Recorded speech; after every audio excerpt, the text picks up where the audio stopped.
Entonces el hombre no solo trabaja para traer comida que perece, eso lo hacen también los incrédulos. El cristiano trabaja también por comida que permanece, comida espiritual, que tiene vida eterna. Que la fuente pues es nuestro Señor, como Él dice ahí, la cual el Hijo del Hombre os dará. O sea que en un sentido, si un hombre en un hogar solo provee el alimento físico, no llega a ser diferente al hombre impío.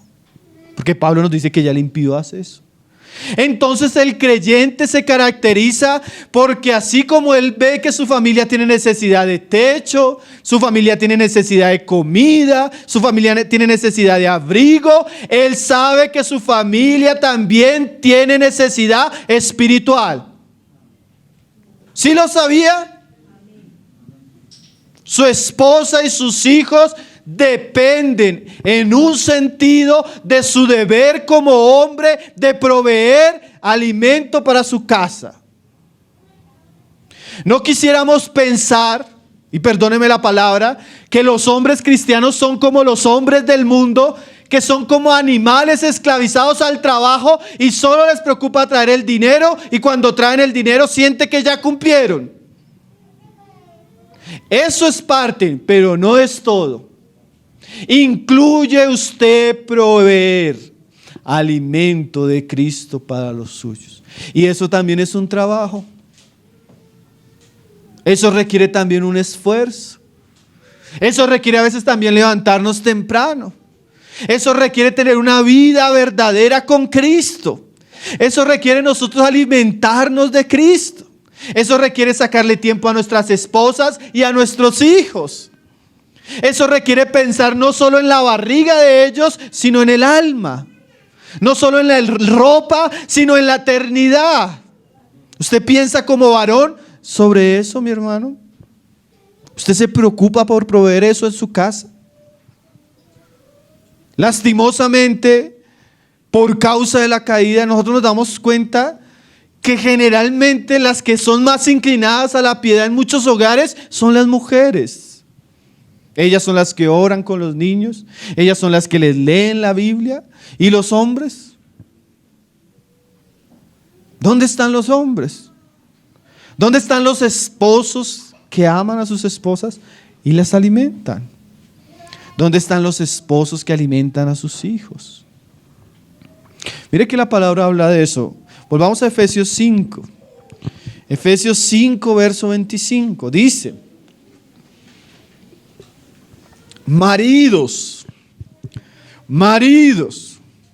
no pastores, no maestros, no ancianos. Esto es un deber ¿para quién? Para los maridos. ¿Quién es marido acá? Levante la mano. Esto es para usted, marido. ¿Sí? ¿Qué es para usted? Amad a vuestras mujeres, así como Cristo amó a la iglesia y se entregó a sí mismo por ella. Y mire aquí el asunto del alimento. Para santificarla, habiéndola purificado por el lavamiento del agua por la palabra. O sea que así como Cristo santifica y purifica a su esposa, que es la iglesia, por el lavamiento de la palabra, un deber del hombre es procurar la santificación de aquellos que están a su cargo. Quiere decir que usted alimenta, usted santifica, usted bendice, usted provee para el alma de los suyos con la palabra.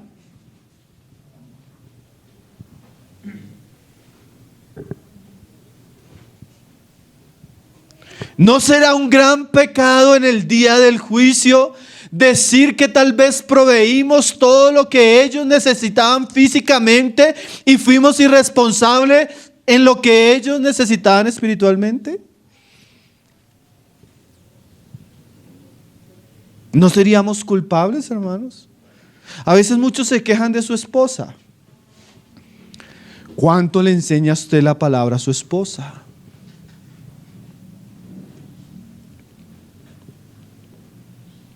¿Sí? A veces muchos se quejan de su esposa.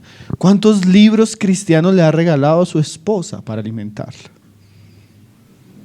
¿Cuántas veces se sienta usted para edificar a su esposa y a sus hijos? ¿Cuántos estamos practicando devocional familiar, hermanos? ¿Sí? No solo con su esposa. Recuerde que son todos los que están a su cuidado. Mire lo que decía Deuteronomio 6, verso 4. Deuteronomio 6, verso 4. Dice el Señor, una de las confesiones más importantes del monoteísmo bíblico. Oye Israel, Jehová nuestro Dios, Jehová uno es. Y amarás a Jehová tu Dios de todo corazón y de toda tu alma y con todas tus fuerzas. Hermano, nuestra fe requiere todo. Todas nuestras fuerzas, toda nuestra alma, todo nuestro corazón. Solo, yo podría decir esto con mucha claridad, solo el hombre que es descuidado en su vida con Dios es descuidado en su vida familiar. Para el hombre que ama de todo corazón a Dios, con todas sus fuerzas a Dios, para él esto que estamos hablando no es extraño. ¿Sí? Son aquellos que divagan entre dos caminos los que no pueden sustentar a su familia con la provisión espiritual. Son aquellos que son de doble ánimo. Son aquellos que solo escuchan la palabra en la iglesia y solo oran y cantan en medio de la comunión. Son aquellos que no tienen una vida secreta. Son aquellos que ven más Netflix que lo que pasan en tiempo de oración o en la palabra. Son aquellos que viven un cristianismo de impiedad. Los únicos que no se preocupan por alimentar el alma de su esposa y de sus hijos.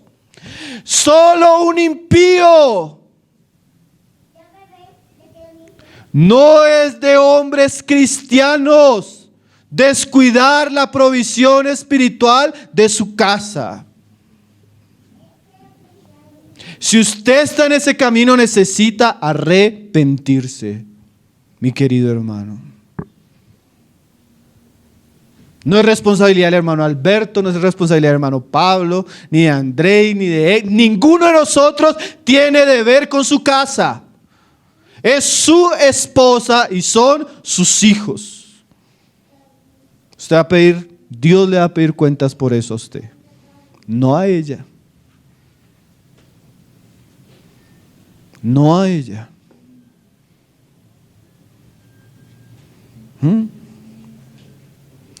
Y estas palabras que yo te mando hoy estarán sobre tu corazón y las repetirás a tus hijos. Ahora, ¿por qué un papá no enseña a su hijo? Porque ni siquiera las tiene en su corazón. ¿Sí? Él nunca lee la Biblia. Él nunca sabe qué es leer un libro cristiano. Él nunca sabe qué es escuchar un buen predicador. ¿Cómo le va a repetir a su hijo? ¿Qué le va a hablar a su hijo? De lo que hay en su corazón. ¿Sí? Pero un buen cristiano, hermanos, que está aprendiendo, que está entendiendo, debe repetirle a sus hijos, debe alimentarlos con lo que está siendo alimentado, debe proveer con lo que ha sido provisto. ¿Sí? Hermano, el descuido, y escúcheme esto bien porque es una gracia de Dios que estemos en este estudio, el descuido en cuanto a los deberes de la devoción personal se paga con un alto precio siempre en el ambiente familiar. Siempre, hermanos, siempre. Es ahí donde vamos a ver las consecuencias de nuestras irresponsabilidades. Como esposos, como padres, como esposas, como madres. Es una gracia de Dios que nos conceda escuchar estos asuntos. Dice, y las repetirás a tus hijos. Hablarás de ellas estando en tu casa y andando por el camino y al acostarte y cuando te levantes. ¿Qué quiere decir eso? Todo el tiempo. Usted no tiene vacaciones. Cuando usted sale, usted está hablando con ellos. Cuando usted está desayunando, está hablando con ellos. Cuando usted se va a acostar, está alimentándolos. Esto es un trabajo 24/7. Por eso decía Jesús, trabajad por la comida que no perece. Requiere tiempo, requiere un esfuerzo, además de lo otro que tenemos que hacer.